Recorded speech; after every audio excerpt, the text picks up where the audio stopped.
Cleveland Browns have now committed to actually starting Dillon Gabriel over Joe Flacco in week 5 of the NFL. And we need to talk about it because at this particular point, we all knew at some point, somewhere down the line, that we were going to see some of these rookies get some take. And we are just this much closer to actually seeing whether or not they will actually have a QB competition between Dillon Gabriel and Shador Sanders. Listen, if you're new to the channel, it's your boy PK. This is The Breeze, talking national topics.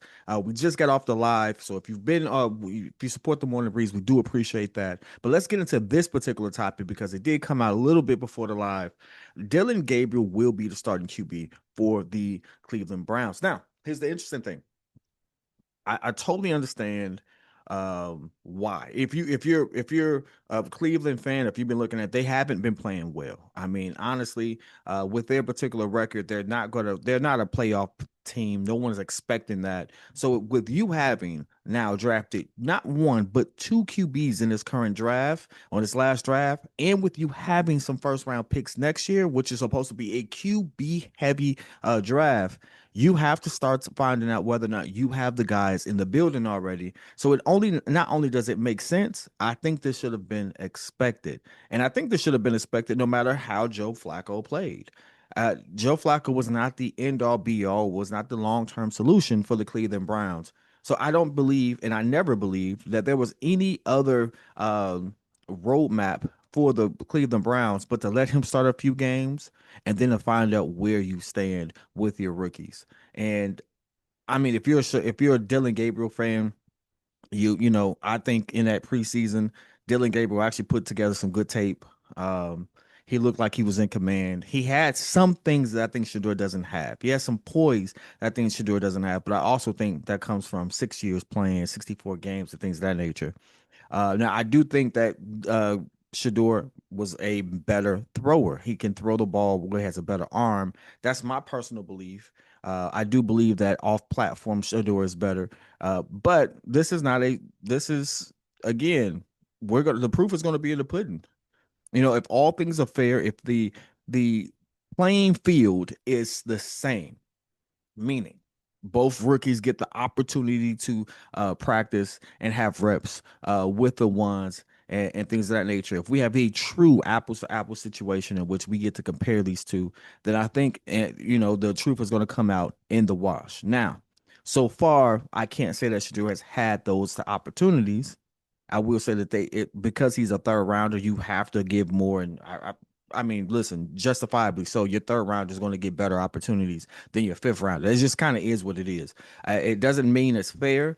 Doesn't mean that you have to like it, but that is the reality of the situation. Your third rounder is going to get way more opportunity to actually go out there because that's an impact draft position. You draft people in the third, expecting them to come in and be able to have some impact. Your fifth rounders are your projects, and don't be mad at the Browns that Shador was still there because there's other teams that could have used the QB that didn't make that decision either. So that is what it is. Don't expect it to be a true apples to apples, but I would like it to be one. I would like to see it. And if this does mean that Joe Flacco is last on the depth chart, which doesn't seem to be the case. It does seem like he's the backup with Dillon Gabriel being a starter, with Shador still being the third string. There's no way of us actually knowing how this is going to be judged, if it's going to be fair, things of that nature. But what we do know is they are now moving off of Joe Flacco. And moving off of Joe Flacco means that there's opportunity for us to really see which one of these young QBs are going to do it. Now, as it pertains to just Gabriel alone, because I mentioned all of that because that's going to be the national news topic. That's what everyone is going to want to see or hear. But just moving into Gabriel alone, if this is the person they choose to go with, here are my pros, and then here's my cons. My pros is he does look like he gets the ball out in space on time. He does seem to be someone who can play within the system very well, and that is indicative of having more experience and more snaps, more games. And you see that that's the clear thing I think Dillon has over Shador, and I think I briefly mentioned that earlier in this video. My con is that he doesn't seem to have the arm, in my opinion, and his stature. He's a small dude. Now he is a little more bulkier than let's say a la Bryce Young, but he's a small guy, and that to me is going to play a factor eventually when it comes between the two because I mean looking at some of the tape and things of that nature, that he's a small guy. I can't even stress that enough. I don't want to sit there and denigrate him because I mean, hey, you can't do anything about height. It doesn't mean that he can't be a good QB. But as it stands, he's one of the shortest QBs that I think they have as a starter in the league, and so there brings some concern. There does, and then being a rookie, things of that nature, it's an uphill battle. But again, we've had some individuals who were short to dominate before. Does it? It's not the end of the world, but those are some of the cons. Shador's not.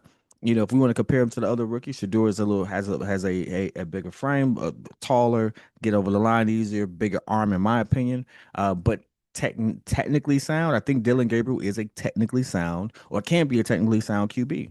And so that's where the real battle is going to lie. Raw talent and physical ability over being someone who does have a little bit of an arm, but is definitely more technically or fundamentally sound.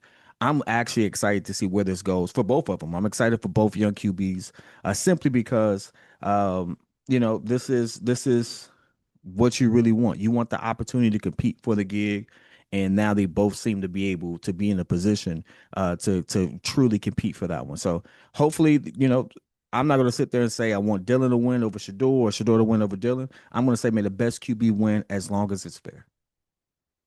And right now we're starting to see, we're going to find out. This is going to be the first time we get to see during the regular season how they're going to do it. Rooting for both of these young men because there is their dream. I don't want to denigrate that.